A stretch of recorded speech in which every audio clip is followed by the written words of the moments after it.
Arg mateys, and welcome to the Show Me How podcast. This is your host, John Skuris, in honor of National Talk Like a Pirate Day, which is coming up this Friday, September 19th. I'm talking like a pirate. And in honor of pirates, we just happen to have my co-host, Stephanie Weber, coming to us live from New Orleans. Stephanie, can you give us some pirate talk? No, I'm not doing pirate talk. Pirate talk. You're a female pirate. You know, I don't think I remember hearing how female pirates talk. There are female pirates. Well, I mean, you're a lot like a pirate in that you're a wench. Oh! You're lucky you're in Chicago. You are. You're lucky. So you're lucky that you're in Chicago. Hi, from New Orleans. From New Orleans. Very exciting today. So I'm sorry? This is our 19th episode, and this is actually going to be our second remote session. Stephanie's coming to us live from New Orleans, where she's working on a conference down there, and we have some exciting stuff going on. So, you know, the Show Me How podcast, here's what we focus on. We're breaking down real estate, some insurance stuff, and preparedness and entrepreneurship regarding real estate into steps that listeners can actually use. So that's why our moniker is Show Me How. We're trying to show people how to do different things, right, Stephanie? Exactly. And especially being in New Orleans, we have some exciting stuff coming up. Yeah. And, you know, our podcast focuses on real estate with emphasis on residential, commercial, primarily. However, we do also touch on industrial, mixed use, and other product categories, and land and other specialty items. So exactly. Everything. As we get listener feedback, we'll roll into other different types of real estate that we'll touch upon. And today we have a unique episode that we're going to go into. The objective of our series here is to make complex systems accessible and practical for all our listeners. So, you know, we're trying to break things down, help you understand how to deal with them so that you can be successful. We're trying to show you how to do better with your real estate investments and your real estate acquisitions. In this episode, we're going to define what a catastrophe means. Say that 10 times in different regions. So what's a catastrophe? You mean catastrophe? Catastrophe, more metamorphosis. I don't know what it means. We're going to spotlight New Orleans and its history of disaster, and learn some lessons from them. Not only in our research and our analysis, but Stephanie's going to be doing a live session next week where we're using a recording from a local tenant or resident from Mississippi who went through this whole Katrina experience, right? Exactly. That's going to be exciting. It's crazy how she met this person. We'll learn more about that next week. And it's going to be kind of cool to hear from them.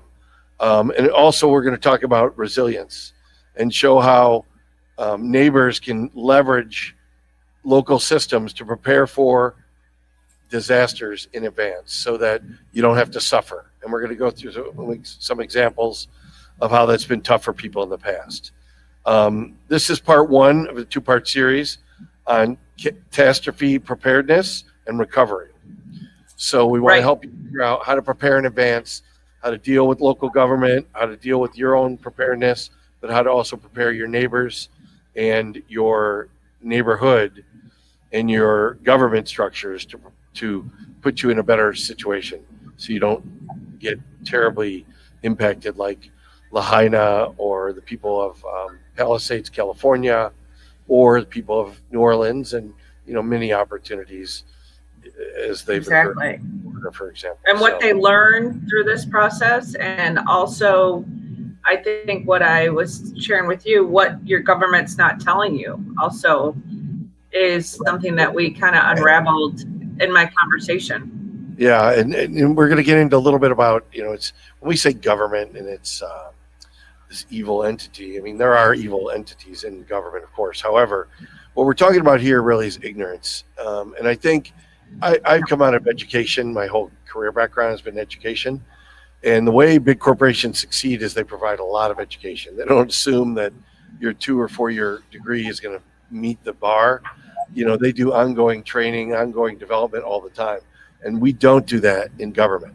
And to me, it's a big problem. We should have a class, I believe, this is a little out there, but I think when people get elected to even levels as low as alderman or a parish committeeman, what are they called, Stephanie? Have you figured that out yet?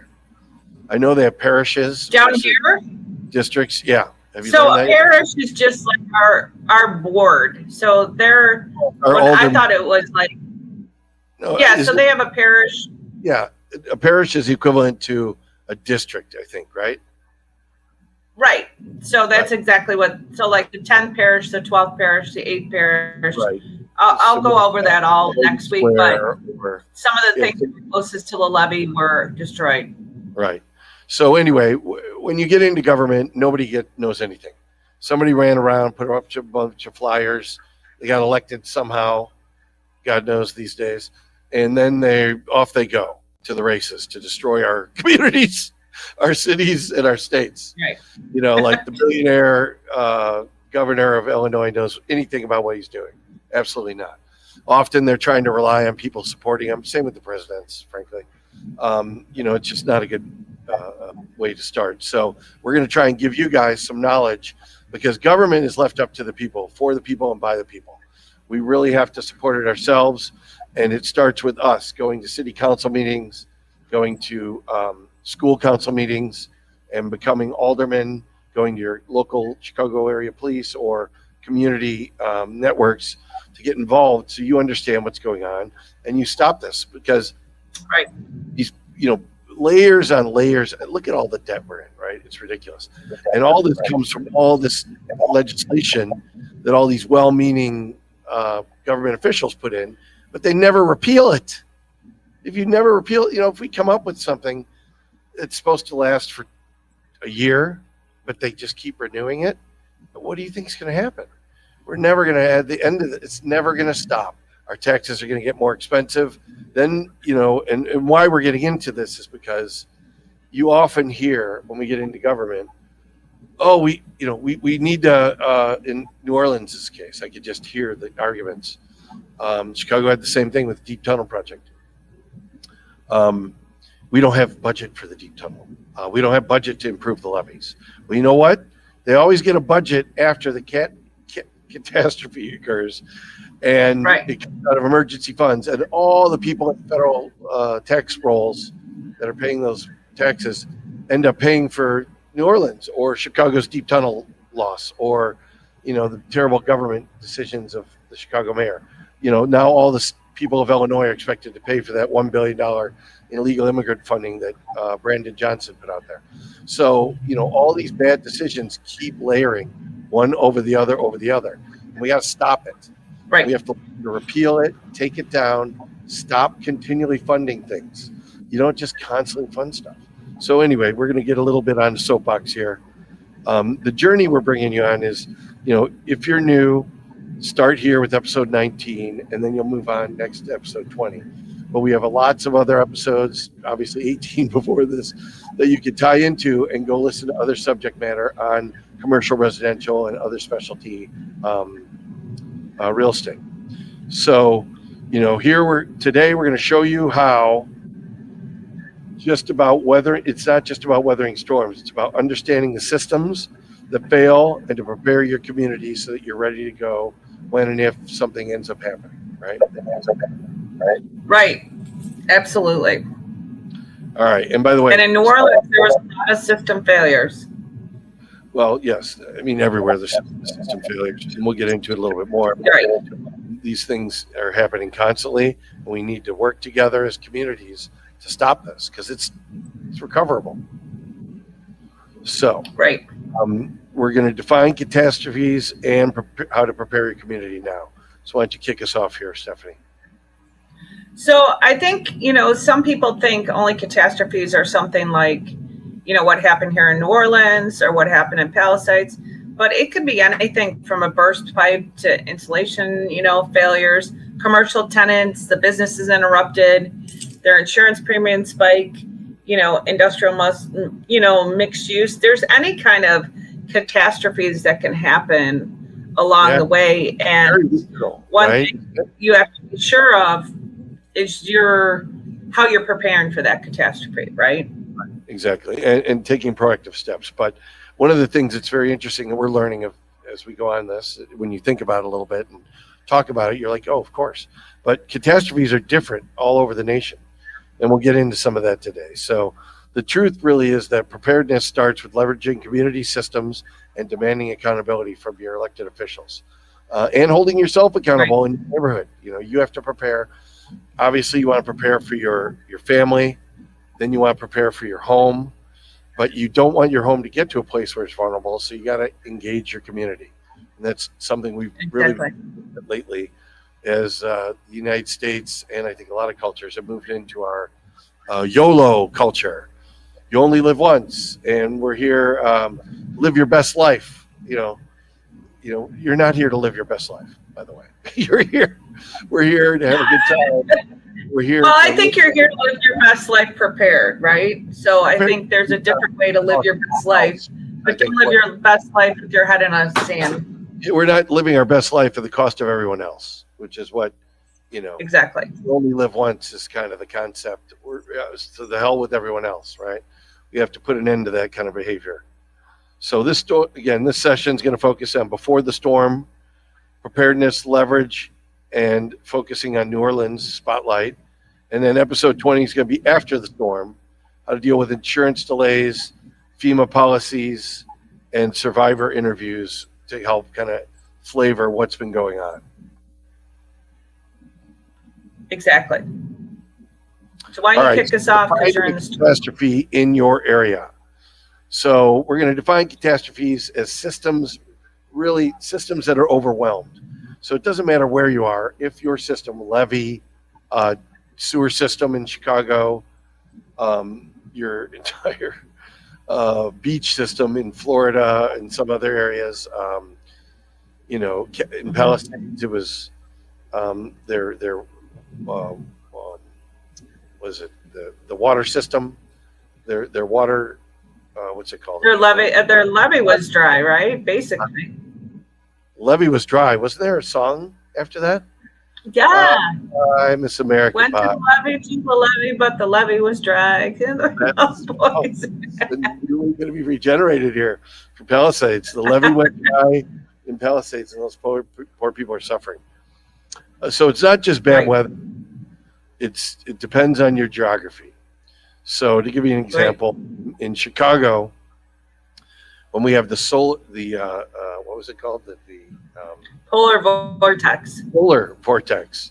Then we're worried about burst pipes and insulation failures, which I had experiences with both of those over the cold winters of Chicago. Let me tell you, we've had times when pipes have burst. I just had a pipe burst in January, February. And I don't know if that was related to the cold or not, but anyway, it happened at the same time as cold. You have insulation failures. And when this happens, your home is put in jeopardy, right? Well, what happens when you have a commercial property? The tenant has business interruption, and the insurance premiums skyrocket for them. And then what happens with industrial properties? Well, the supply chain can be disrupted. So often we see, nowadays everyone's using Amazon. You can see what happens when the storms kick in down in the South. I remember last winter, all these deliveries are getting delayed, and you're having a week delivery delay for your Amazon, your pens or whatever, because UPS can't make it, FedEx can't make it with their products and can't move them around, and they're in I want to say continental, I guess, truck routes are being blocked by snow or ice, so that really impacts, right? So the context really changes where you are. In New Orleans, what's their big issue? Levee failing, right? Well, it's not like levee failure. I learned a lot that it was the levees in New Orleans, but the failure of the alert system to really understand the evacuation of the Gulf Coast of Mississippi, where this lady we're going to have on the podcast is from. Like, it went in like, I don't even know how many blocks she said. Like, they lost yeah, like 7 or 8 blocks. Yeah. You know, it was just crazy.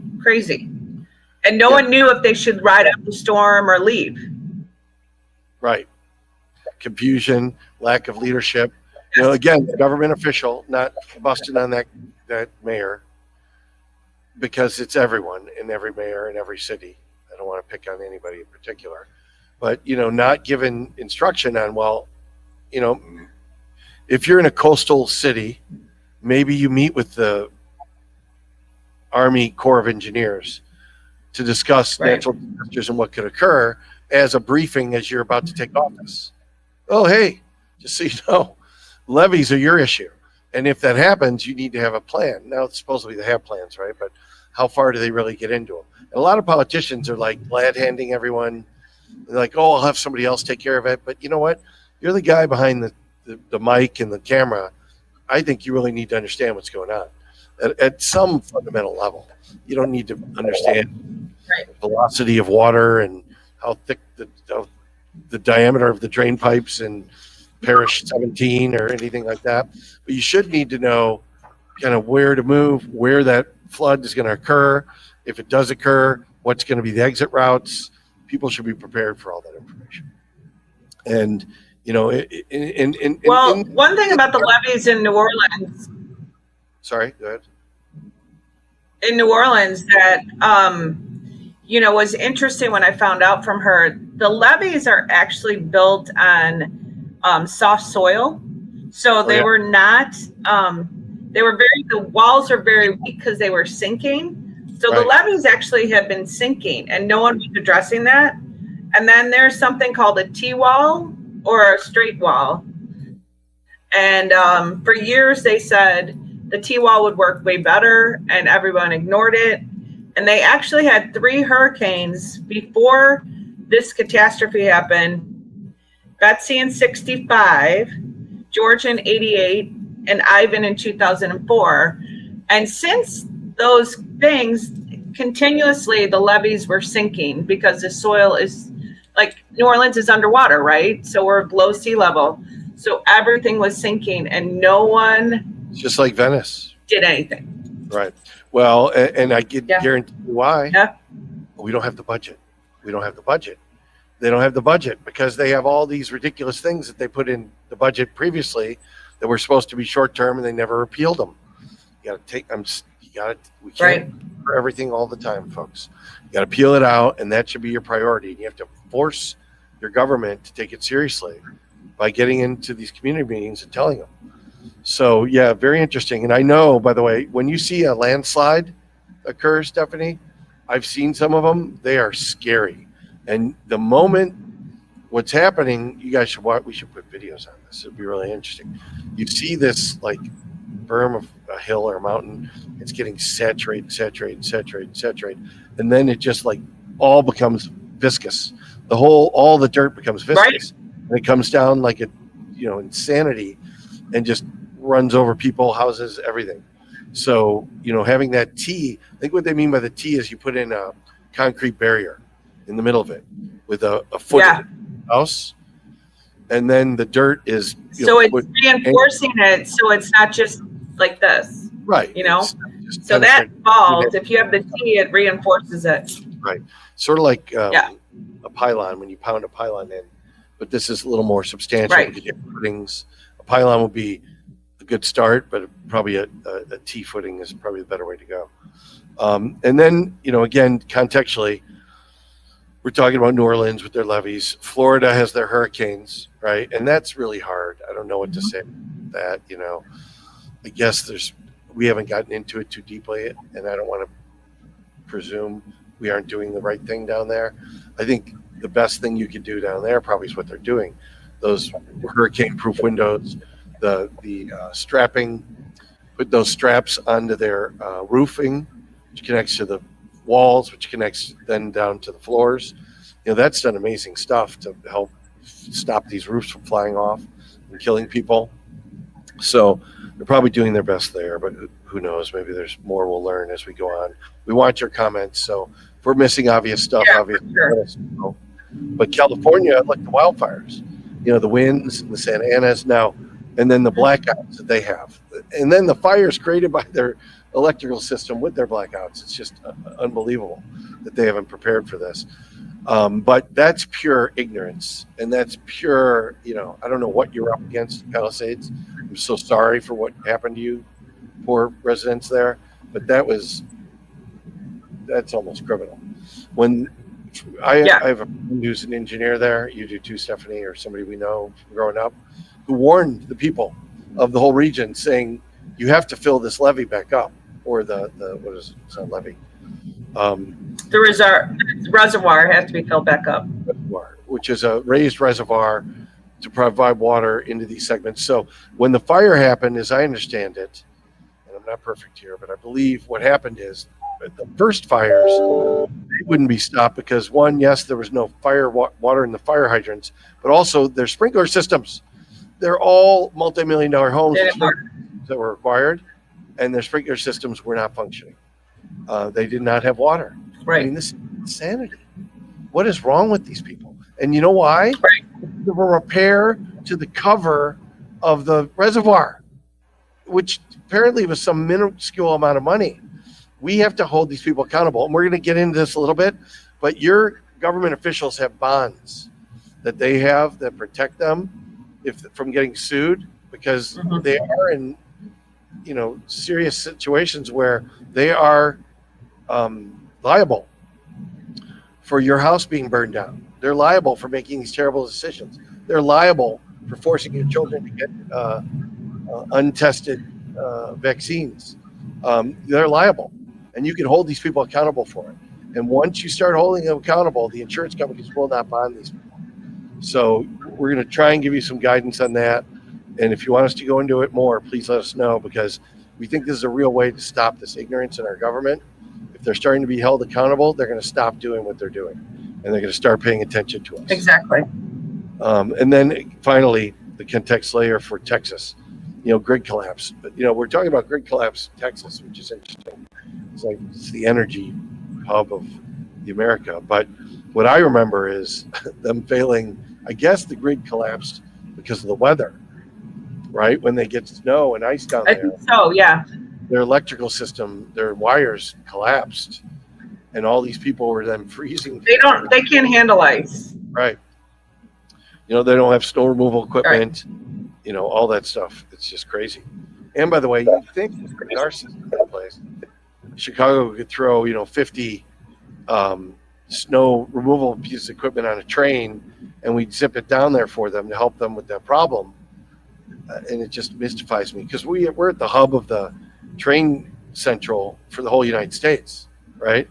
And if the railroads all work together, maybe this is way more complex than I realize, you'd ship down 50 snow removal things down to Dallas or to Houston.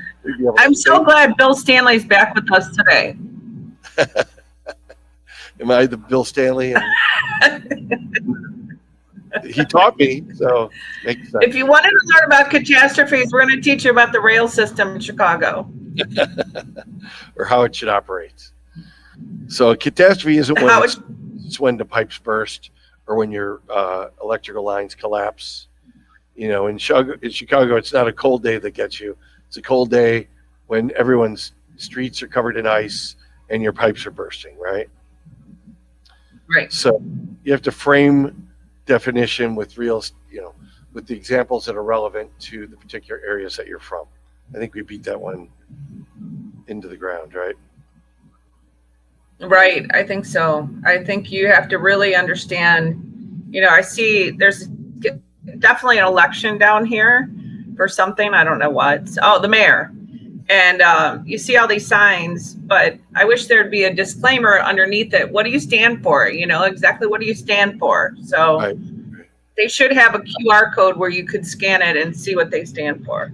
I love it. We're building an educational platform for contractors with the Claim Night company that we're building. And the reason we're doing it is because we want contractors to show that they're informed. And I'd love to see something like that with politicians. I took a disaster recovery class, and I know that how to work with people to make sure that doesn't happen in our community. Right? Wouldn't that be great? Mm-hmm. So maybe it would. That forward because we learn from like catastrophes, I mean, we don't need to go into COVID, but that was a major catastrophe. And if we don't learn from that, Yeah. And, this it's shame on all of us. brings up some other stuff for me too. When you're talking about renting or buying or I'm sorry, purchasing, mostly for our audience, in a particular location, you want to look at what the flood zone is, right? What are the flood zone impacts? Yep. Chicago, it's not such a bad deal. It used to be much worse. We actually have a earthquake fault in Chicago. You know that goes from, I think, from Southern Illinois. Yeah, it goes right up to Sacramento Avenue, ladies and gentlemen. I actually witnessed, I went home, unbeknownst to me, and I listened to this podcast back in 2003 when I built my home. I would have known better, but I think your husband, Mike, experienced, I think we were talking about it. We had an earthquake come right up Sacramento Avenue past Addison, and I felt it in my sleep. And we had a big earthquake. I'm trying to remember when it was. Anyway. So I don't remember that. Look for those notes, find out about, I'll look in the information. Is it all the bad drugs you've been doing, or is it an earthquake? I was a father, and a wonderful father at the time. But thank you for asking. This is when I had my little boys, and they're 2 and 3. I would never put them in jeopardy. Oh, yeah. So, yeah, I forgot in Southern Illinois, I think it's New Hampshire fault, I think. Because I went to school down there, and we had drills all the time. So anyway, when you need to understand and connect what these things mean to you and why it's important. Obviously, you want the safety of your family, but when these pipes burst in Chicago during a bad winter, or Milwaukee, or wherever up north here, Minnesota, you risking displaced, and then you end up having to potentially do huge insurance claims that are going to end up raising your rates in the future. If you own a business and your retail customers get shut down, they can't do business. They can't. And John, one thing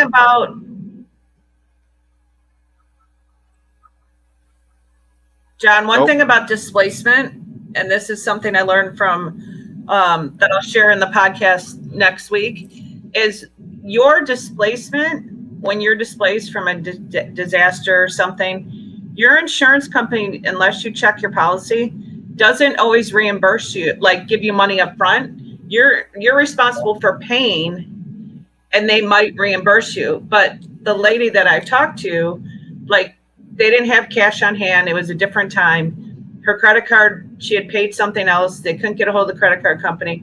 So really, you're at the mercy of, you don't have any resources. So they went and checked in a hotel, and they're responsible for the bill. Right. So, like, you guys, I think everyone needs to look at their insurance policy. Like, are you reimbursed? Or are you giving a stipend? But how insane is that? That the United States of America doesn't have an insurance policy ready to go for us, right? Like, I would, if I were president of the United States, which I'll put my hand up for the next election. God help us. I would have. Thank you for saying I'm going to be God's helper.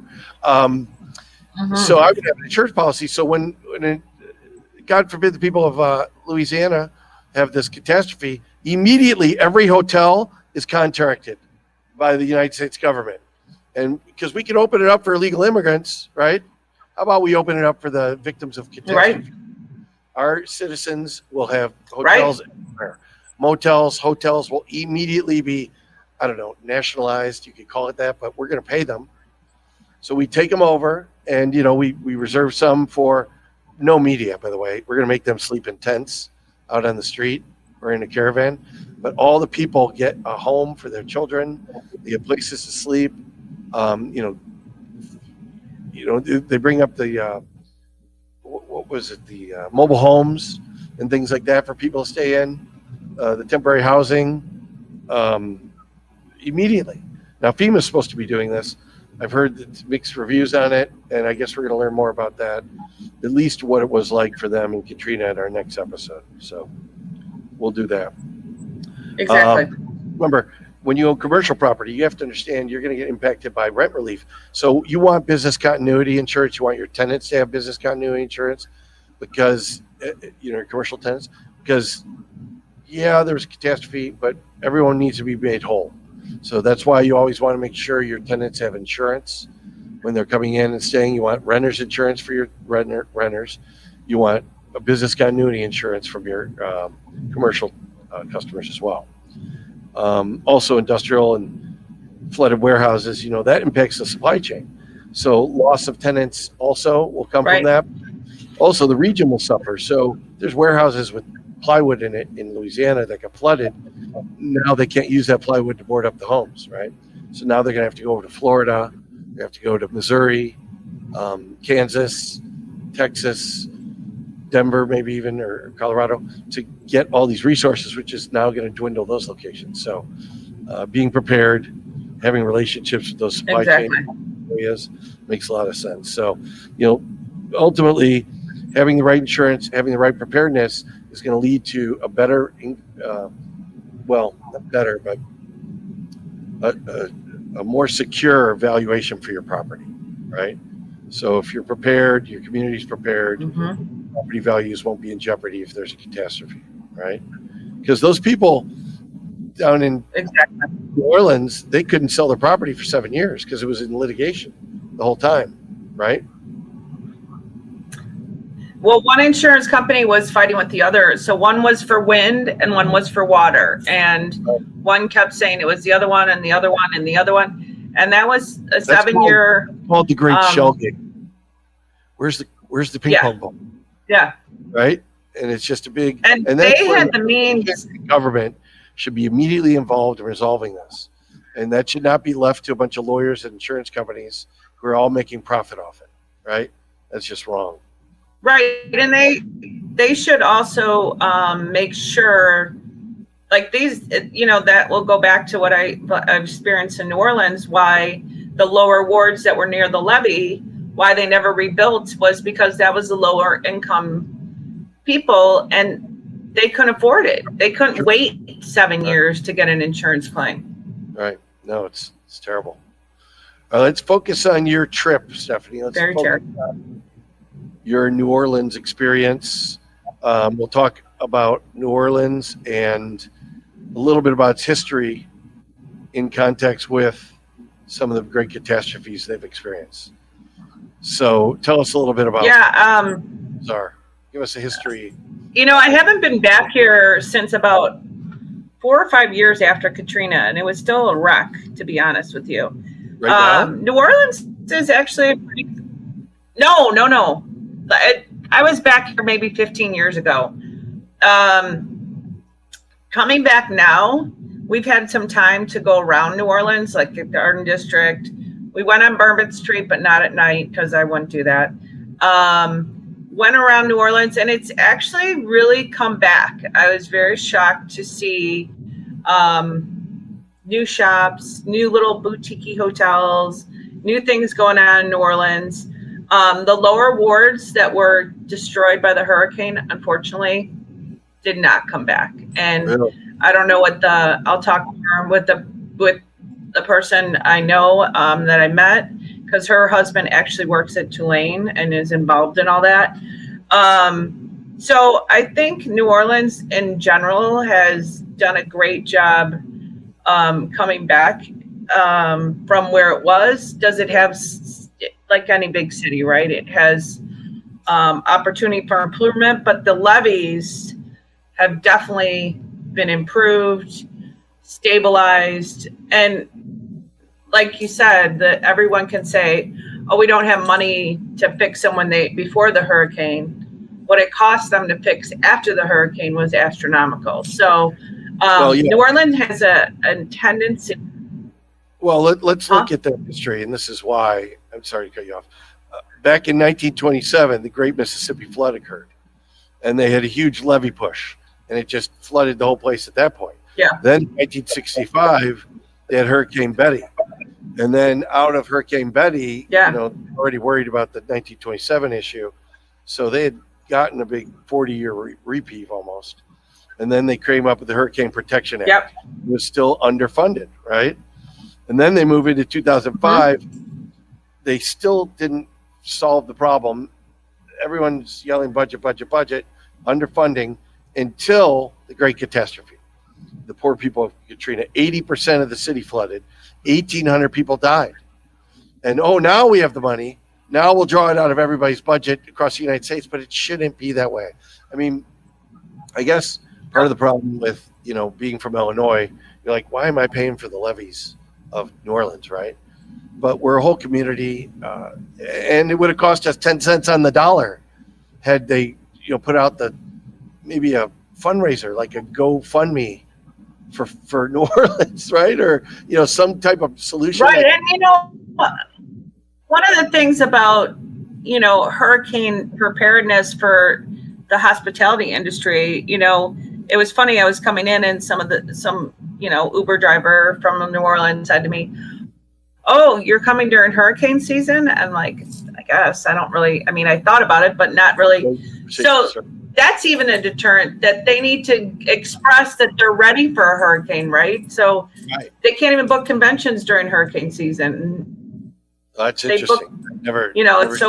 It's just interesting that the government hasn't done a better job to help the hospitality world understand that, yes, the lease broke in 2005, but we're ready now, like for a catastrophe, so they still haven't gotten the word out. No, that's interesting. That's a real thing that people should be promoting. Although, I don't know, that's a complex topic. They should be supporting, they should be doing the right things now. Again, I think people aren't prepared because they're not educated. But anyway, back to the 2005 Katrina. To 2005 to 2012 cost $14.5 billion in Army Corps engineering costs, right? We probably could have done it for $1.4 billion, right? If we had done it proactively. But then it's an emergency, everyone's out to lunch, and knows how many contractors. When there's an emergency, guess what? This is why we're building this rating strategy for contractors. A lot of it comes out of Florida because all these contractors show up, they have no proof of capability. You are desperate and you hire them, right? I'm sure that happened in Katrina too. But if you're proactively getting to it, you're not going to have to go through that. You're not, Billy Bob's roofing company, who's just came into business 90 days ago to take advantage of the catastrophe.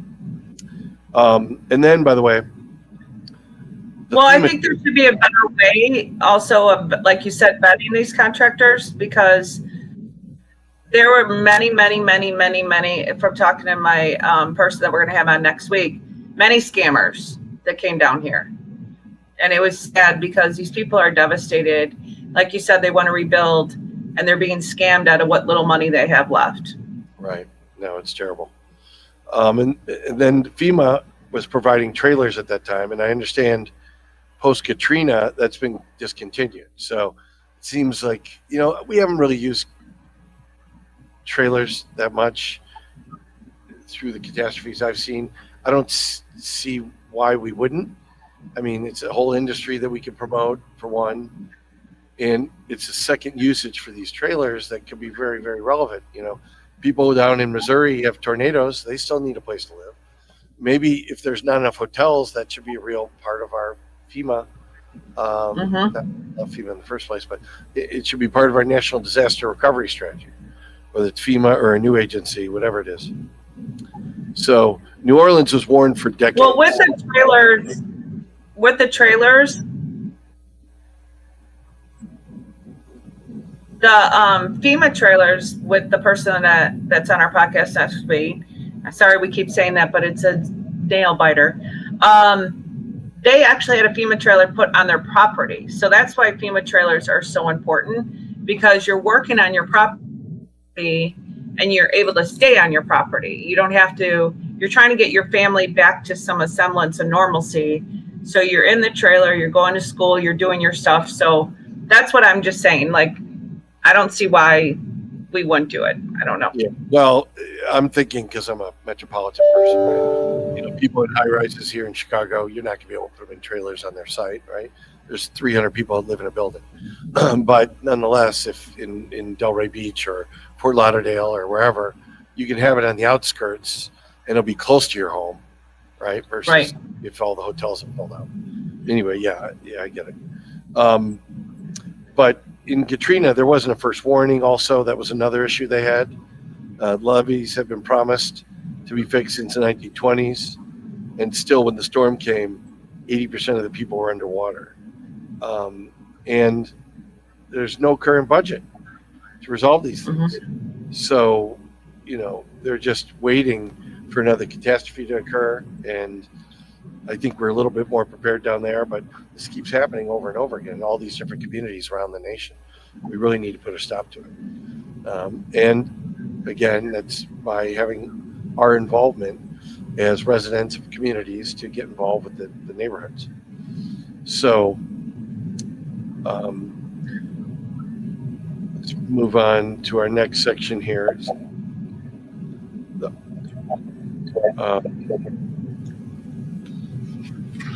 We'll move on to segment 2, Stephanie. The community blind spots. So here we're going to explore ignored warnings and systematic blind spots that occur in the community. And that goes back to your warning system. Yeah. Yeah. So again, what I just touched upon. I think the warning system is key. Like, letting people know, like, what happened this is really serious. You got to get out. Palisades and Lahaina. The warning system didn't work in Lahaina specifically. I don't know about Palisades if they had the same problem, but give me a break. These are sirens that you flip a switch. And I think the person in Lahaina was arguing that their boss wasn't available and they didn't feel they had the authority to do it. What the hell do you think you're supposed to do when your boss isn't there? He's on vacation, you moron. So you are in that position to make that judgment call. That's just stupidity. That person shouldn't even have a job or. Can't call him a moron. We don't know him. Oh my God. I think it's pretty reasonable to call somebody. If that happened, by the way, we never know. We don't know, but my God, just people are dying. What are you doing? But anyway, early warning signals need to be working and operating. Engineers not be dismissed as they were in Palisades, right? Hey, guess what? We need that water if there's a fire, and we live in the crispiest location other than like Arizona and Texas. Wildfires, winds, Santa Ana winds, all that stuff goes through there. I think that's where Santa Ana winds come from. And look what happened. They had no water. Their whole place burned to the ground, burned to crisp. Governor didn't do anything. The governor is a disgrace over there, from what I understand. It's just ridiculous. And the mayor, another disgrace. And now, did you hear what they're doing on top of it? So these poor people lose their houses, and they want to put in low-income housing where all these people's houses are. And conveniently, it's right across their fraudulent train line. So, what's going on here? You just got to wonder who's in charge. Get rid of these people. Get them out of office. Go in, get your engineers listened to, go to your local meetings with your aldermen or whatever they are in California, and make sure you're heard. And then go after the bond of the people in charge. Go after your mayor's bond. Go after the sheriff's bond. Go after whoever's bond is required to make sure that reservoir gets filled so that your family's health and your home and your property aren't put in jeopardy. So, and in Chicago, we did that Exactly. It was the deep tunnel project for Chicago. So the sewer fund was delayed repeatedly, and finally people start pushing it. And that gives you props. It's the city that works, Chicago, right? Back when Daley was mayor, we would get things done. Now, there was corruption, but I don't blame that on any particular individual. A lot of corruption in the history of our governments is back from years and years and years of that's the way things got done. I think we're at a time in our lives now where we have to remove that barrier and that layer from our societies because we have so much knowledge, so much information. We need to, people were taking things because they were getting screwed by other groups. And we need to come to a fair level setting of everybody here. We can't let one group or another come in and stomp their feet and claim they deserve more rights than anybody else. So while it was a city that works back years ago, I think we really need to stop this kind of behavior moving forward. We've gotten to a point where we're really evolved, and we need to do things differently. We need to educate. We need to use technologies like artificial intelligence and all the beautiful systems that we've built, like Oracle Enterprise softwares and Salesforce.com softwares, Microsoft Dynamics softwares that can build up and build entire systems for governments. Enterprise systems where the water department connects to the sewer department, connects to the building department, connects to the electrical department, connects to everybody. And so that we know we're building secure facilities and flooding systems and zoning systems using logical zoning requirements for different neighborhoods that, let's say there's a flooding neighborhood in Chicago and the West region in some neighborhood in the Southwest that's going to impact 2 or 3 neighborhoods around it. Well, we should move with the system to come up with a logical plan to scale our funds over a period of years to protect that neighborhood and the surrounding neighborhoods as a result, right? It's time for that to happen, I believe.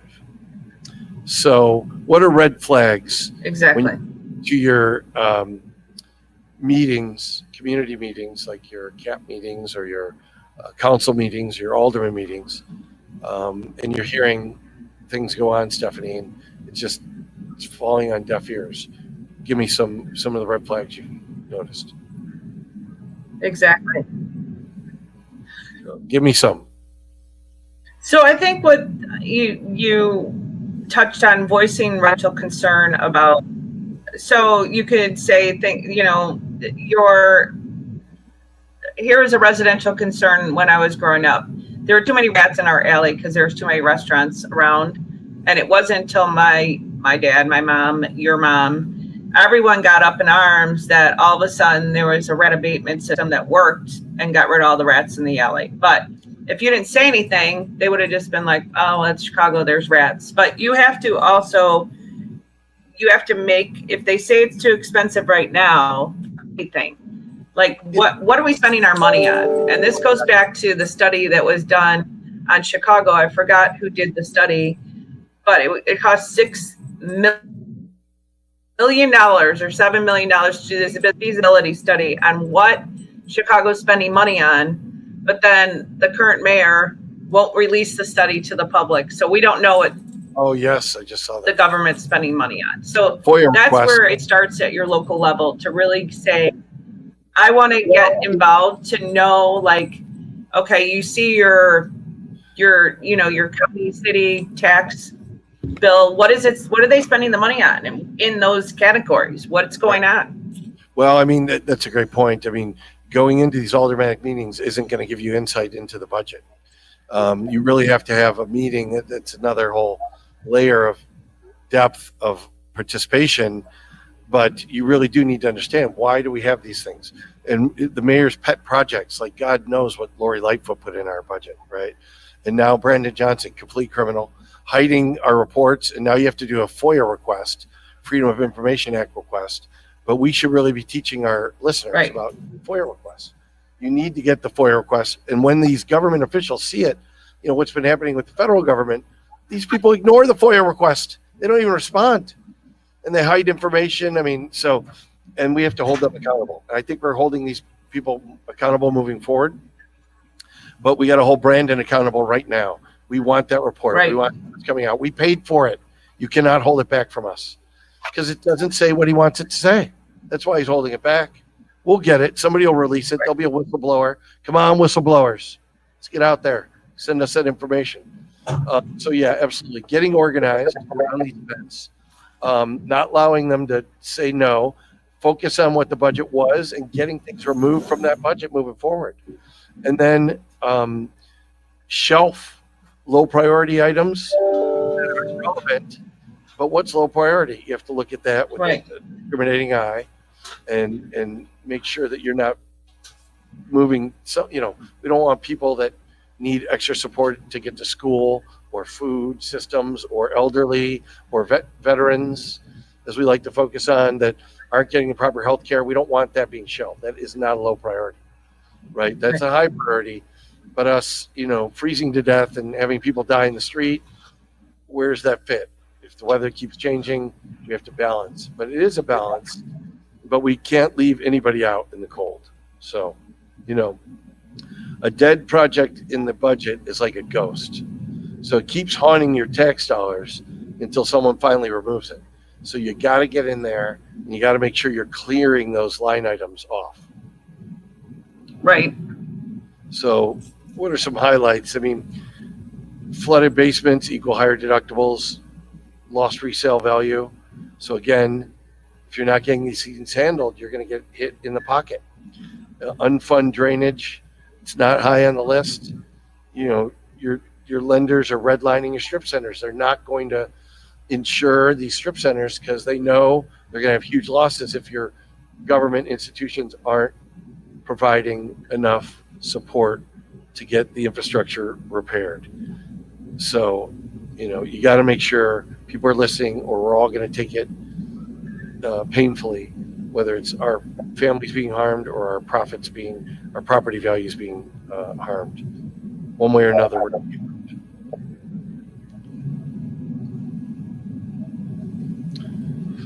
So take it away, Stephanie. Neighborhood leverage point. Give us some of your insights here. Yeah.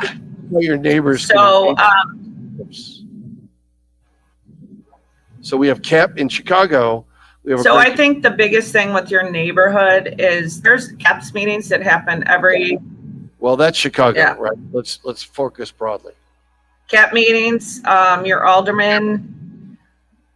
Well, I think I'm pretty sure, and we'll check, but I think every has some sort of police meeting. Well, yeah, obviously. Something. So find out your local community policing meetings.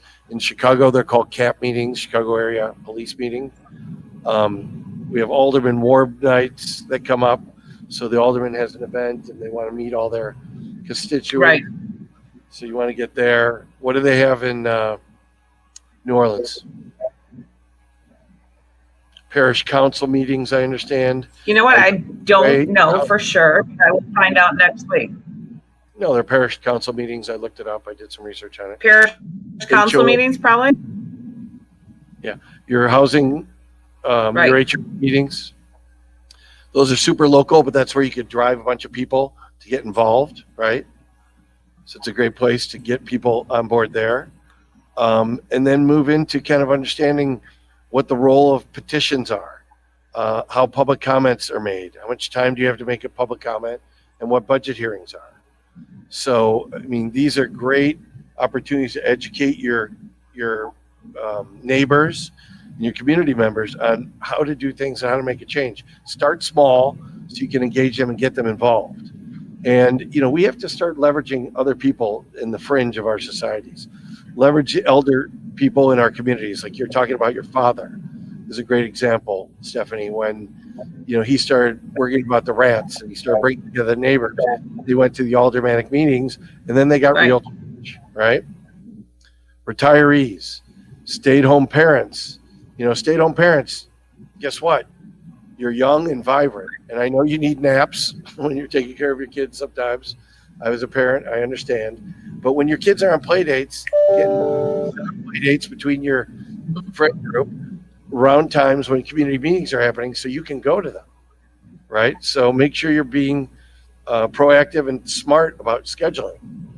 And also red flags, don't overload agendas. So as you start to try and get involved in community meetings and making this happen around your community, whether it's HOA or the aldermanic meetings or whatever, don't try and say, let's go to all of them, because you're just going to turn people off. We're all busy. We all know that. We want our downtime. We work too much. Two-parent households are a nightmare. Right. Shouldn't exist, in my opinion. We should be able to be back in the 50s and 60s when dad or mom could work and the other parent could stay at home. And hopefully we're moving back to that today. That's where I want to push us to.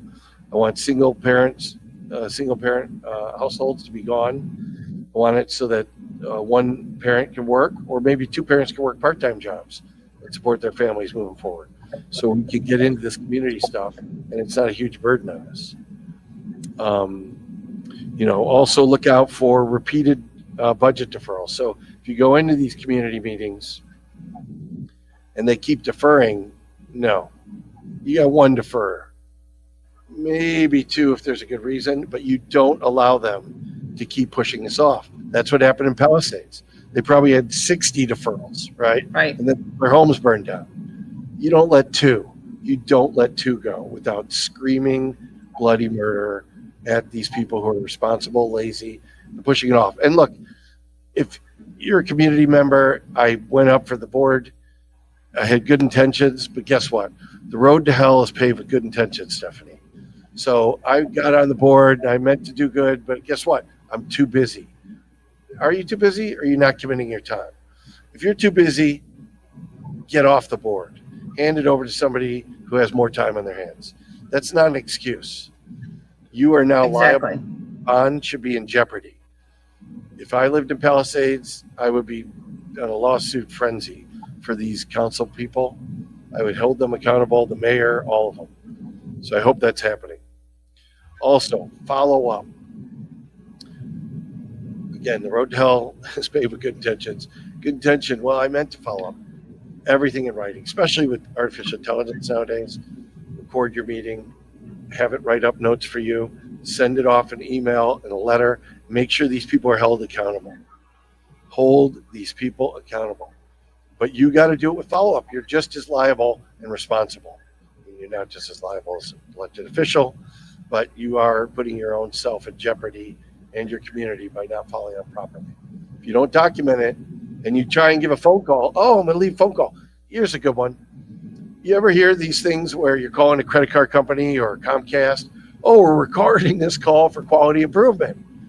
Then they commit fraud or they don't follow through. They don't help you with something. You ever try and get that recording? Good luck. They're not recording it for your benefit.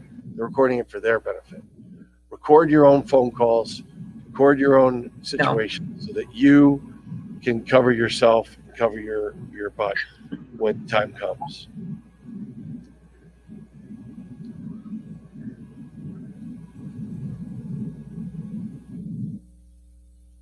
Is Stephanie frozen? I think she might be. Are you still going on and on? We're having internet issues with you, Stephanie. Or am I supposed to say something? You froze up, so I wasn't quite sure if you were going to chime in there. It's good to have. Okay, now I hear you. It's good to have a little back and forth. Can you hear me? Yeah, it's a little delayed, but give and take here, please. So segment 4, soft touch or hard pressure. Why don't you kick this one off for us? You're delayed too, but that's.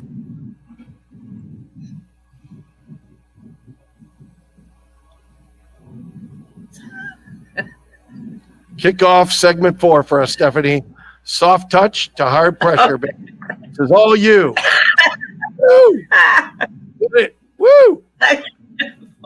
You got your glasses on, right? Okay.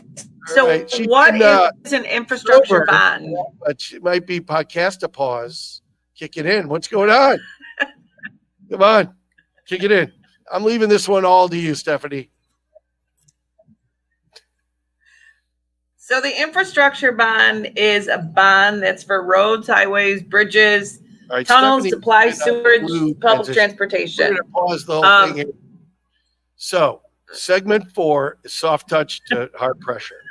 So we're going to show how escalation path from block parties to bond petitions, right? All right. That's right. So why don't you kick us off? What is so we're going to cover infrastructure bonds.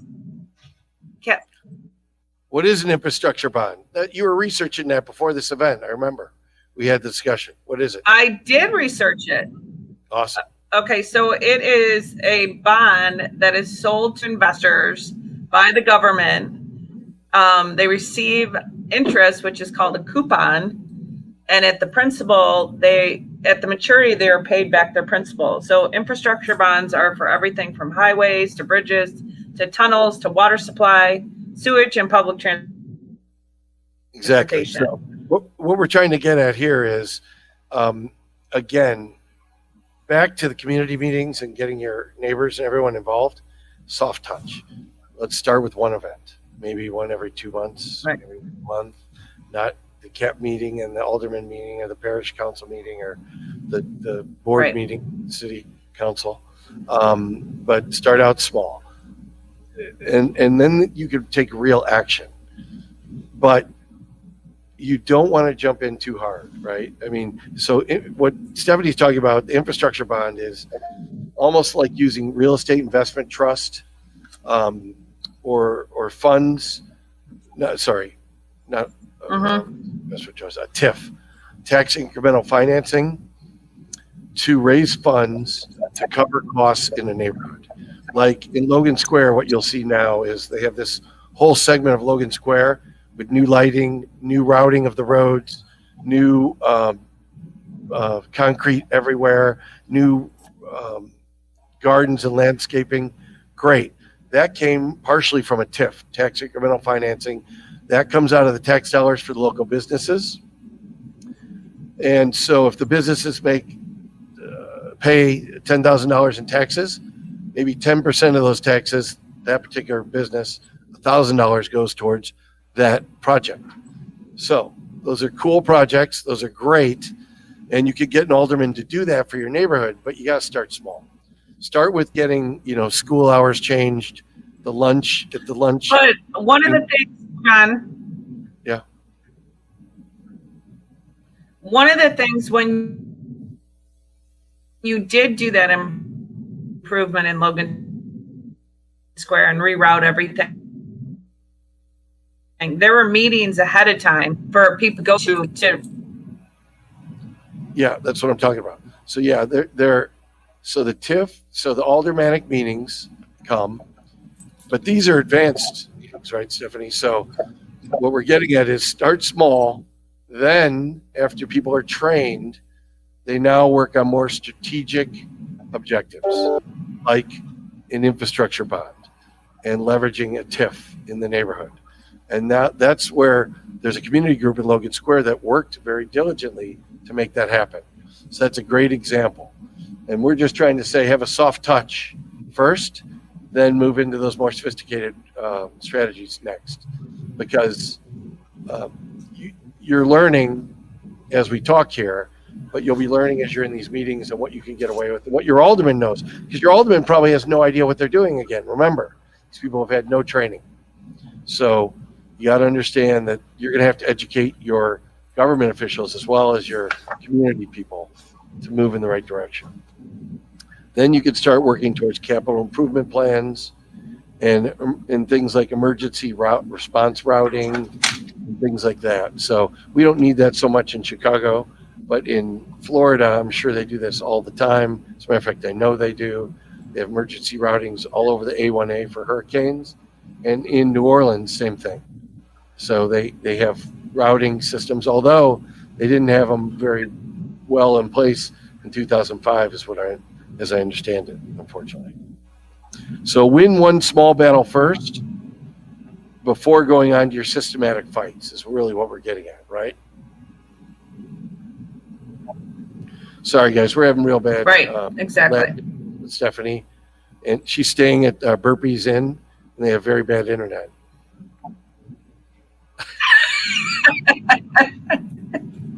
So watch out. No, I'm staying at the Marriott. If you want to know. Marriott, get your act together on the internet. So, in another way, is to oh my God!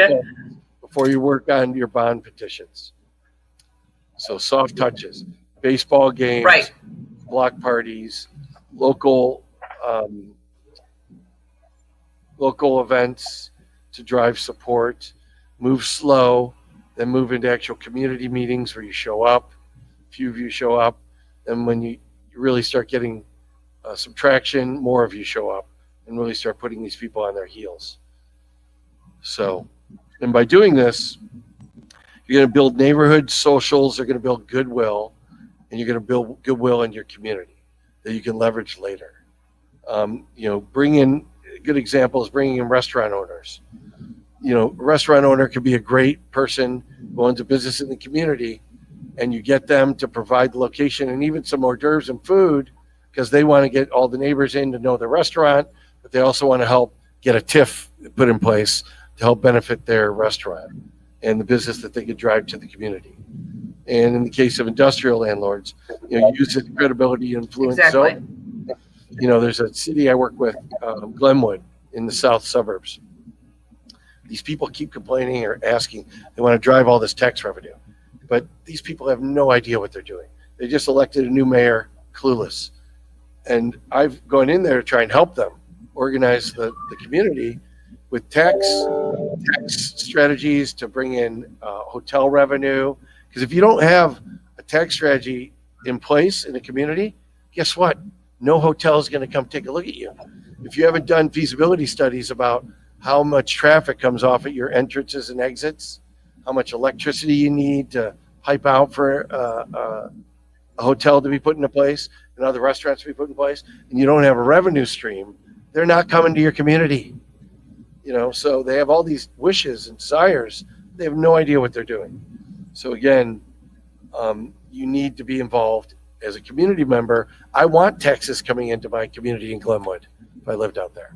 But if you have a bunch of knuckleheads in your local government that have no idea what they're doing, then help them learn what they're doing. Don't, I'm not trying to villainize these people.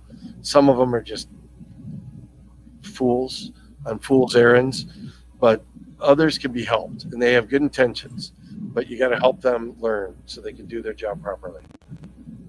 So build momentum, get people help, and let's move these people in the right direction so you don't get your property values and your families put in. Exactly.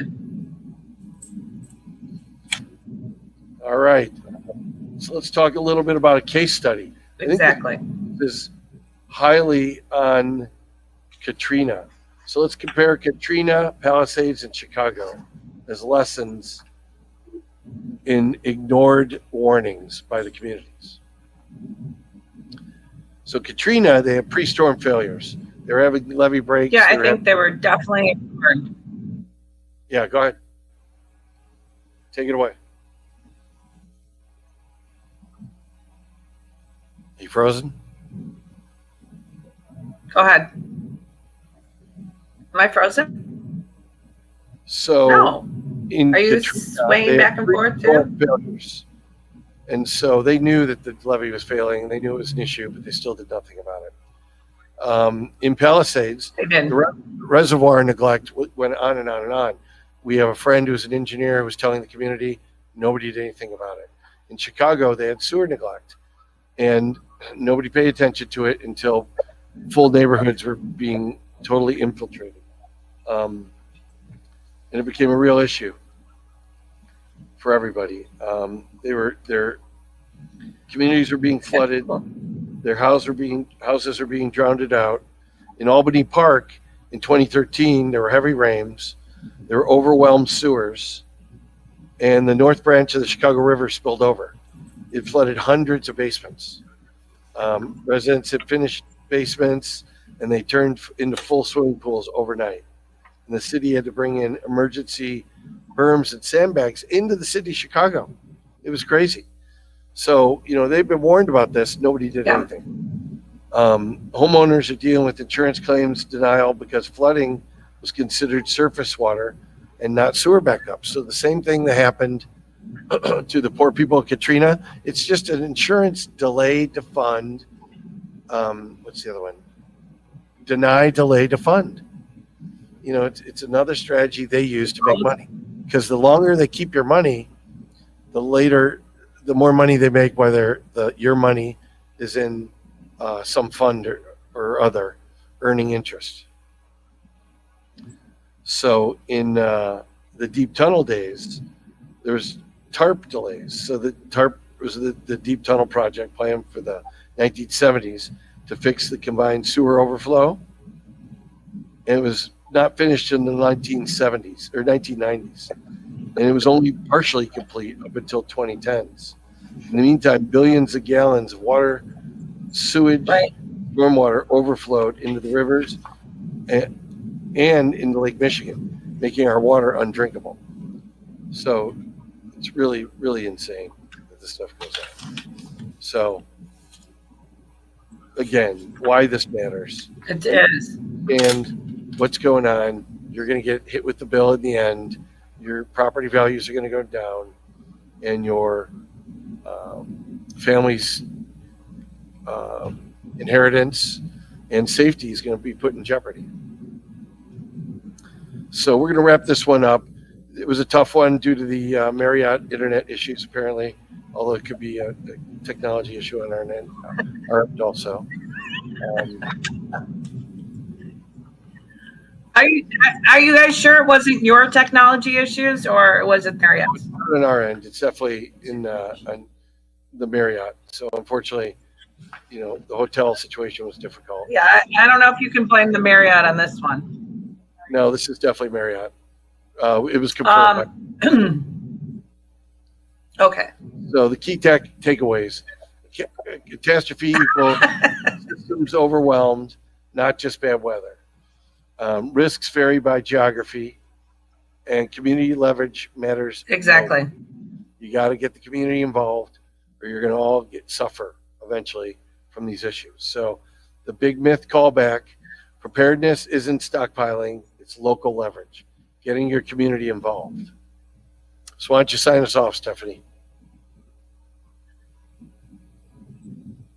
This is what we're going to call. So we'll see you all next week. Sorry about the internet connection at the studio. Yeah, no. Stop. Preparedness isn't paranormal. We'll have our episode next. So show yourself Week and show me how to protect yourself from these issues. And read the also a big takeaway from this: preparedness. Prepare for your podcast episode before you show up for the podcast.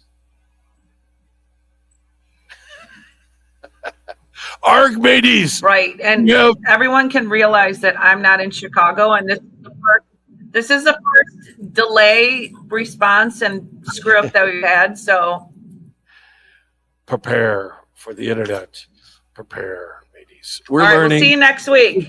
Thank you for being patient and we'll with us. show you how to avoid a catastrophe. And episode 20 is the survivor interviews, FEMA failures, 7-year insurance claims. And I think ultimately we're going to have to redo this episode. But thank you all for participating, and have a great day. Captain Kirk out. Arr. Bye.